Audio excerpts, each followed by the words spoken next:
The couriers agreed that something had followed them across the ice. They could not agree on what it looked like.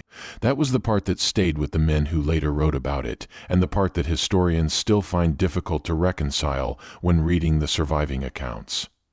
6 men traveling the same route, sleeping within arm's reach of one another, watching the same horizon under the same pale Arctic light, and yet describing the encounter in ways that did not overlap in any meaningful sense. In the winter of 1911, a small team of couriers was tasked with moving supplies and written correspondence between a handful of isolated settlements along the northeastern coast. The route was familiar to most of them. 2 had crossed it the previous year. 1 had walked sections of it since boyhood. The work was hard but predictable. They were men who did not exaggerate, and who had built their reputations on returning when others did not. Their employers trusted their reports the way one trusts a barometer, and that trust is part of what made the eventual disagreements so unsettling. The conditions during that particular crossing were not unusual. Endless snowfields stretching in every direction, broken only by low-pressure ridges and the occasional dark seam of exposed rock. Fog rolled in heavy from the open water and settled across the ice in long, slow waves. Drifting snow reduced visibility to a few sled lengths at a time. The Arctic twilight, that strange blue hour that can last most of the day in deep winter, gave everything a flattened, depthless quality. Men who had spent their lives in that light still described it as a kind of soft blindness. The first disturbances came on the 3rd night. One of the younger couriers reported hearing deep, slow breathing somewhere beyond the edge of camp. He described it as steady and unhurried, the way a large animal breathes when it is resting rather than hunting. The older men listened, heard nothing, and told him to sleep. By the next evening, 2 more had heard it. Then all of them. The breathing did not approach. It did not retreat. It simply remained, somewhere out past the firelight, in a direction none of them could agree on. The dogs began to behave strangely around the same time. They are working animals, bred for the ice, accustomed to bears and wolves and the long silences of the interior. They do not bark without reason. But on the 4th night, and every night after, the dogs would rise together, ears flattened, lips drawn back, snarling at empty snowfields. They would stare at nothing for long stretches of time, and then turn away as though whatever they had been watching had simply moved on. It was on the 5th night that the sightings began, and it was the sightings that revealed how strange the situation had become. One courier, returning from checking the sled lines, said he had seen the silhouette of a massive white bear standing beyond the nearest ridge. He described its size in careful, measured terms. He had hunted bears. He knew the proportions. He was certain of what he had seen. Within the same hour, another courier reported a tall, one-armed man standing near the sleds. Not a bear. Not an animal of any kind. A figure shaped like a person, unnaturally thin, with only one visible arm, standing motionless in the drifting snow. They argued about it that night. Quietly, the way experienced men argue, without raised voices, but with a slow and growing unease. Neither would yield. Neither had reason to lie. In the spiritual traditions of the Inuit peoples who had lived along that coast for generations, there is a figure known as the Torngarsuk. He is described in different ways by different communities, but certain patterns recur. He is associated with isolation, with sudden storms, with the long darkness. He is said to appear in contradictory forms, sometimes a giant white bear, sometimes a tall one-armed man, sometimes a figure no larger than a hand. The elders who were later asked about the couriers' accounts did not seem surprised. They said only that the men had described him correctly, which was to say, they had described him in ways that did not agree. The physical evidence, when the couriers examined it the following morning, did not agree either. At first light, the couriers walked the perimeter of the camp together. They did this partly out of habit, and partly because no one wanted to be the first to go alone. The snow had stopped during the early hours, and the surface was clean enough to read. What they found there, and what they continued to find at every subsequent camp, became one of the most discussed elements of the surviving reports. Around the sled line they found tracks, large ones, Deep impressions consistent with a bear of considerable size, the kind that would have weighed more than any of the men combined. The prints were spaced in a slow, deliberate gait, as though whatever had made them had been walking, not stalking, simply moving past in its own time. The older courier, the one who had hunted bears in his younger years, knelt beside the prints for a long while without speaking. When he stood up, he said only that the animal was larger than any he had personally encountered. He did not elaborate, but the bear tracks were not the only ones. Crossing through the same area, sometimes intersecting the larger prints directly, were smaller impressions, human footprints.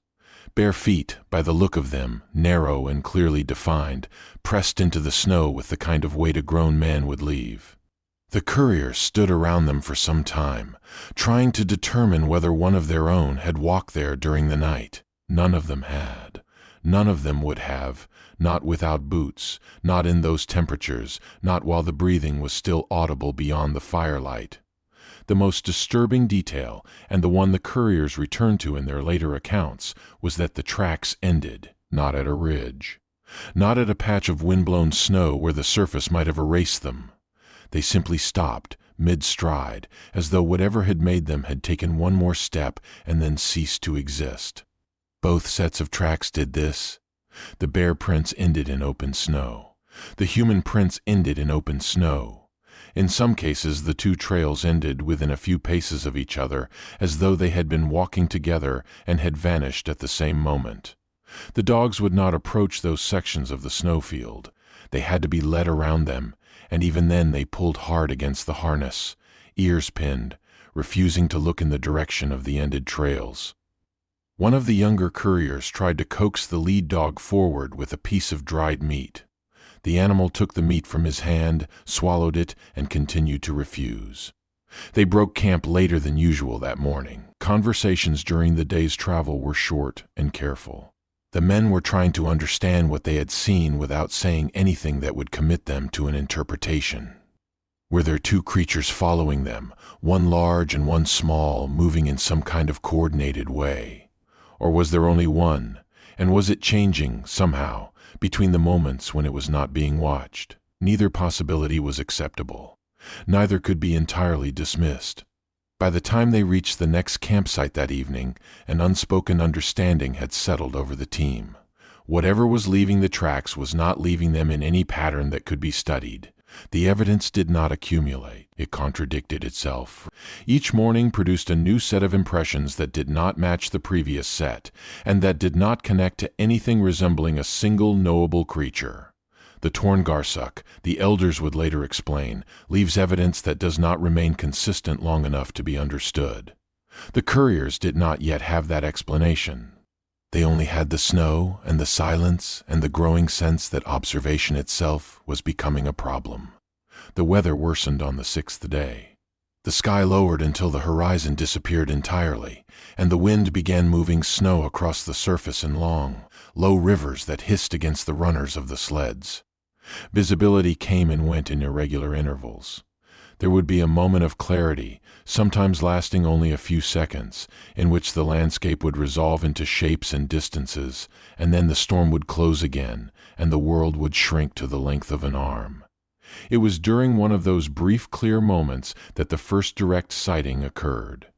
One of the couriers, walking ahead of the lead sled to check the surface of the ice, stopped and raised his hand for the others to halt. He was looking toward a low ridge perhaps 200 paces to the north. The men behind him followed his line of sight and saw, standing on the ridge, an enormous white shape. It was not moving. It was simply there, broad across the shoulders, tall enough that even at that distance it gave a clear sense of mass. The courier in front lowered his hand slowly and said, without turning, that it was a bear and that it was the largest one he had ever seen. The storm closed again. The ridge disappeared behind a curtain of blowing snow. The men stood without speaking for what one of them later estimated as a full minute. When the wind shifted and the ridge became visible once more, the shape was still there. But it was not the same shape. What stood on the ridge now was smaller, much smaller. A humanoid figure, narrow and upright, standing in the same place the bear had occupied. The proportions were wrong for a man, too thin, too tall, the head set strangely against the line of the shoulders. But it was unmistakably a figure, and it was unmistakably not an animal. The courier who had identified the bear stared at the ridge for a long time, and then said, quietly, that he must have been mistaken. The courier standing beside him said, equally quietly, that he had also seen the bear, and that he was not mistaken either. A third courier, standing a few paces behind them, said he had seen nothing on the ridge at all. He had been looking in the same direction. He had been looking the entire time. He insisted, with the calm certainty of a man who trusted his own eyes, that the ridge had been empty. They did not approach. They moved on, keeping the sleds close, watching the horizon in shifts. The disagreement among them deepened as the day went on. Two of the men were convinced they had seen a bear. One was convinced he had seen a humanoid figure. One maintained he had seen nothing. The remaining two had been too far back in the line to see anything clearly, and they refused to take sides. Other sightings followed over the next several hours. None of them resolved the question. A massive white silhouette moving slowly through the fog, low and four-legged, gone before anyone could call attention to it. A tall figure with only one visible arm standing beside a snowdrift, motionless, observed for several seconds before the wind erased the view. Eyes briefly reflective and pale, catching the dim light from somewhere within the blowing snow, then gone. The body of whatever they were seeing did not maintain its proportions. It was too large in one glimpse and too small in the next. It was an animal, then it was not. It had 4 legs, then it had 2. It had 1 arm, or no arms, or limbs that could not be counted in the available light. Something began to shift in the way the couriers spoke to one another. The earlier fear, the fear of being followed by a large and dangerous animal, was a fear they understood. It had a name and a shape and a set of responses. What was settling over them now was different. It was the suspicion that their own perception had become unreliable, that the thing on the ridge was not changing, that they were the ones who could no longer see it the same way twice. That suspicion, once it took hold, did not leave them. It traveled with them into the next camp, and into the night that followed, and into the closer encounter that none of them had yet anticipated. The camp that night was a poor one. The wind had not eased, and the men had been forced to set up in the partial shelter of a low-pressure ridge that broke the worst of the gusts, but did little to muffle the sound of the storm. The dogs were restless. They had been restless for hours, refusing to settle even after being fed, and the lead dog kept rising to stand and stare into the dark beyond the camp. One of the couriers, a man in his 40s who had crossed similar routes for nearly 20 years, woke sometime after midnight. He did not remember what had woken him. He sat up in his bedroll, listened to the wind, and looked toward the sled line, which was perhaps 15 paces from where he lay. The storm had thinned slightly, enough that the moonlight, refracted through the high cloud, gave the snow a dim, even glow. Against that glow, beside the sleds, stood a figure. He described it later in the most careful and restrained terms he could find. Tall, he said. Taller than any of the men in the camp. Thin, in a way that did not seem possible for a living thing in those temperatures. The body was upright, the head slightly lowered, the surface of it pale and crusted with frost, in a way that suggested it had been standing there for some time. There was one arm, only one. It extended down along the side of the torso, longer than it should have been, ending in a hand he could not see clearly. The other shoulder was bare, or appeared to be, or perhaps it never had an arm at all. He did not move. He did not speak. He watched the figure, and the figure did not turn toward him, but he had the distinct impression that it was aware of him. The wind was severe enough that loose snow was moving across the surface of everything in the camp, gathering against the sled runners and the edges of the bedrolls. But the figure did not appear to be affected by it. The snow did not drift against its legs the way it drifted against the sleds. It simply stood, motionless, in a wind that should have moved it. He looked more closely, as much as the dimness allowed, and noticed something else. The surface of the figure beneath the frost and what might have been fur or might have been something else was not uniform. There were shapes within it. Small, pale, reflective shapes scattered across the body in no pattern he could identify. They caught the moonlight faintly, the way ice catches light, and they gave the impression, when he tried to look at them directly, of eyes, many of them, embedded in the surface of the body. He looked away. When he looked back, the impression was gone and the surface was only frost again, but he could not be sure whether the eyes had vanished or whether he had simply stopped being able to see them. The face, he said, was the part he could not describe. He looked at it for what felt like a long time, and he could not hold the details in his mind. There was a face. He was certain there was a face. But every time he tried to focus on it, the features slipped out of his attention, and he was left with only the impression of having seen something he could no longer remember. He sat in his bedroll until the figure was no longer there. He did not see it leave. He looked away for a moment, toward the sound of the lead dog shifting in its harness, and when he looked back, the space beside the sleds was empty. The storm had thickened again. The snow beside the sleds was undisturbed. There were no tracks. There was no impression in the surface where the figure had stood. Nothing to indicate that anything had been there at all. He lay back down without waking the others. He did not sleep. Sometime before dawn, while the camp was still dark and the wind was still moving the loose snow in long, slow waves, he glanced toward the sleds again. Something was moving beneath them, not the dogs. The dogs were on the far side of the camp. What he saw briefly in the gap between the runners and the snow was a tiny figure, human-shaped, no larger than a hand. Pale enough to almost disappear against the snow, walking with small and deliberate steps from one sled to the next, and then gone before he could be certain it had ever been there. By morning, the older courier had decided not to mention the small figure to the others. He told them about the tall, one-armed man beside the sleds. He told them about the absence of tracks. He did not tell them about the thing beneath the runners. He was not yet ready to say it out loud, and he was not yet ready to find out whether anyone else had seen it. He did not have to wait long. The 7th day was short. The storm had eased only slightly, and the team decided to make a shorter run than usual, hoping to reach a known shelter point before the weather closed again. They did not reach it. The wind shifted in the late afternoon and forced them to make camp on open ice, with only the sleds and a low snow wall for protection. The mood among the men was quiet and watchful. No one spoke about the previous night directly, but everyone behaved as though something had been agreed upon without being said.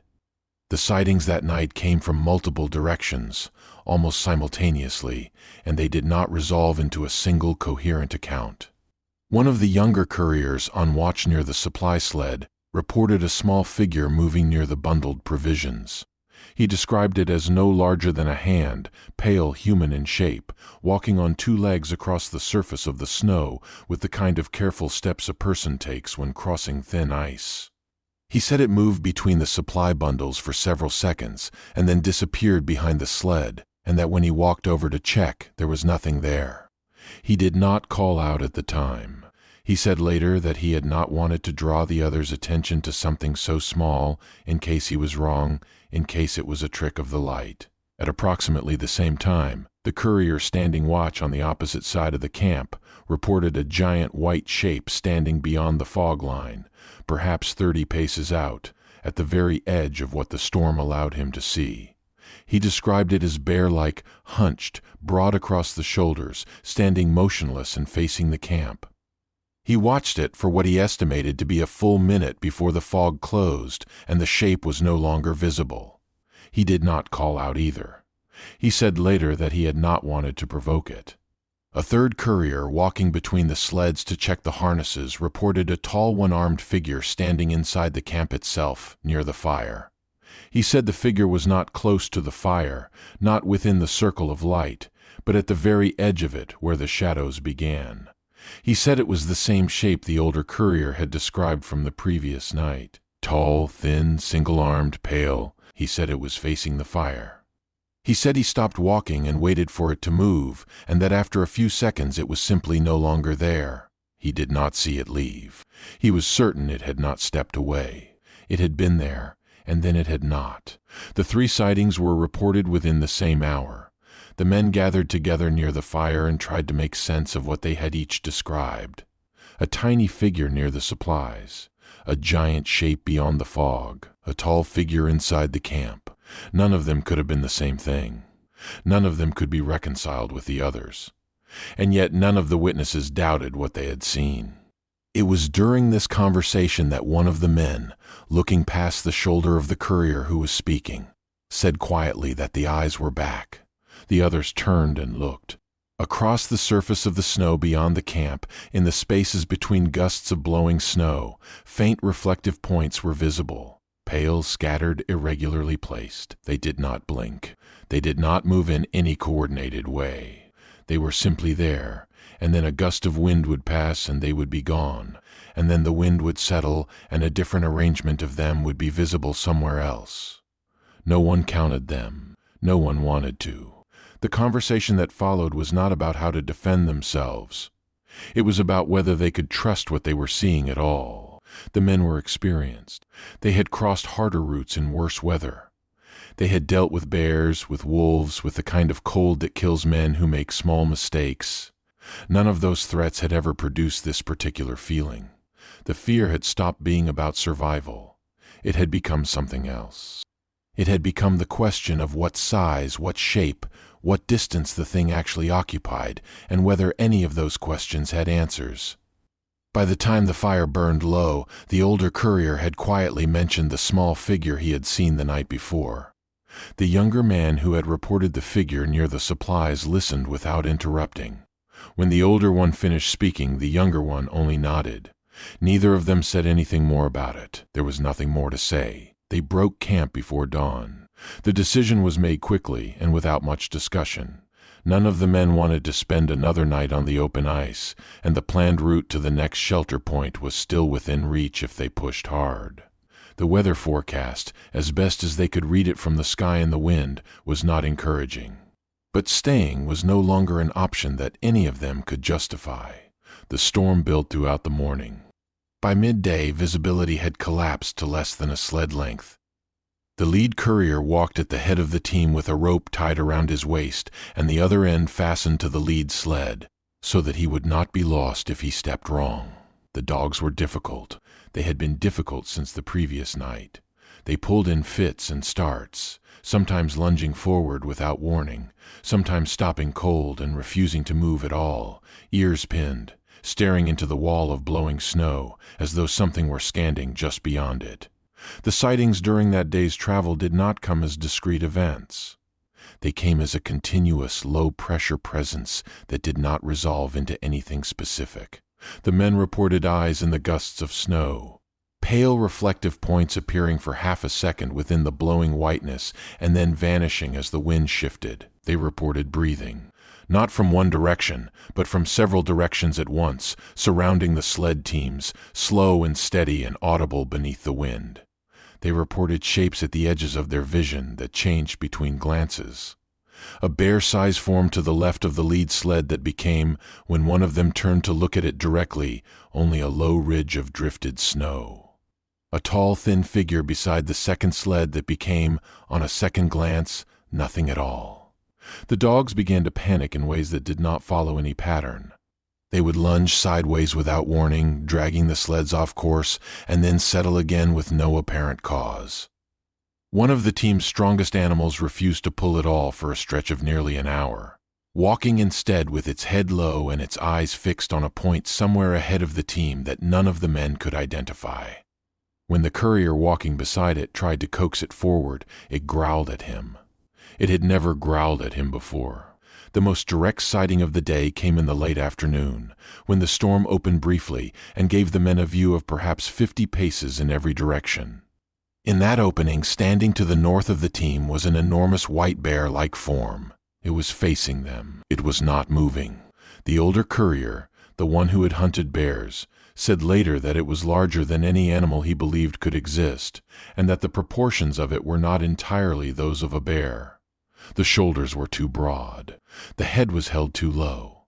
The mass of it gave the impression of something that should not have been able to stand upright on the surface of the ice without breaking through. The storm closed. When it opened again, perhaps a minute later, the bear was gone, and in its place, in the same location, stood a tall one-armed humanoid silhouette. Thin, frost-covered, facing the team in the same way the bear had faced them. The storm closed a second time. When it opened a third time, there was nothing there at all, only the surface of the snow, undisturbed. One of the younger couriers, walking between the second and third sleds, looked down at his own equipment and saw, briefly, a tiny pale figure standing beside the runner of the sled. It was no larger than his hand. It was upright. It was facing him. He stopped walking. He said nothing. By the time he had taken a breath to call out, the figure was no longer there. Across the surface of the snow, in the spaces between gusts, the eyes were visible again. Not in any one location. Everywhere. Pale, reflective, scattered, sometimes appearing to belong to the body of something larger, and sometimes appearing to belong to nothing at all. The men could not look at them directly without the wind moving and changing the arrangement. They could not count them. They could not estimate how far away they were. They could not determine whether the eyes were part of a single thing, or part of many things, or part of the storm itself. The lead courier called a halt. He did not give a reason. He did not need to. The other men stopped without question. They stood together near the lead sled for some time, not speaking, listening to the breathing that surrounded them and watching the shapes that did not stay still. The older courier, the one who had been crossing that route for 20 years, said quietly that they were turning back. No one argued. They turned the sleds toward the coast and began the long retreat, into worsening weather, away from the route they had been hired to complete. None of them spoke about the entity for the rest of that day. There was nothing useful to say. Every attempt to describe it produced a different description. Every description contradicted the last. Whatever it was, it could not be understood by looking at it. It could only be understood by the impression it left, and that impression was not one any of them wanted to put into words while still on the ice. The couriers reached the coastal settlement 4 days later, having lost 2 sleds to the weather and 1 dog to exhaustion. They were thinner than when they had left, and quieter, and they did not give a unified account of what had happened to them. They gave separate accounts. Each man wrote his report individually, at the request of the settlement supervisor, and the reports did not agree. One described a bear of impossible size that had followed them for days. One described a tall one-armed figure that had appeared inside the camp without leaving tracks. One described small pale figures moving beneath the sleds. One described eyes in the storm. One described a presence that could not be seen at all, only felt, only heard breathing beyond the firelight. The supervisor, reading the reports together, noted in his own records that the men appeared to have been on the same journey, but did not appear to have witnessed the same events. The route itself remained open. The ice did not change. Other teams crossed it in the years that followed, and most of them reported nothing unusual. A few did not. Over the next several decades, in the records kept by trading companies and missionary posts, and the occasional government surveyor, isolated accounts continued to appear. Breathing heard near camps in heavy fog, tracks that ended in open snow. Figures sighted at the edges of storms whose descriptions did not match between witnesses. A bear, a man, something smaller. Eyes that did not belong to anything that could be found. The elders of the communities along that coast were sometimes asked about the accounts, when the asking was done respectfully. Their answers were consistent in only one respect. They said that the Torngarsuk did not appear the same way to any 2 people, and that this was not a failure of the witnesses. It was the nature of the thing itself. To see him clearly was not possible. To describe him accurately was to describe him in a way that did not agree with anyone else's description. The contradiction was the point. The contradiction was the encounter. The couriers from 1911 did not cross that route again. 3 of them retired within the year. 2 continued working on shorter routes closer to the settlements. The older courier, the one who had seen the figure beside the sleds, lived another 20 years and never spoke publicly about what had happened, though he is recorded in one second-hand account as having said, late in his life, that he no longer trusted his own memory of the journey. and that he was not sure whether what he had seen had been one thing or many things, or something that did not have a number at all. The route is still there. It has not changed. It is occasionally used in good weather by travelers who know the coast. Most of them report nothing. A few do not, and the accounts when they appear are never the same twice.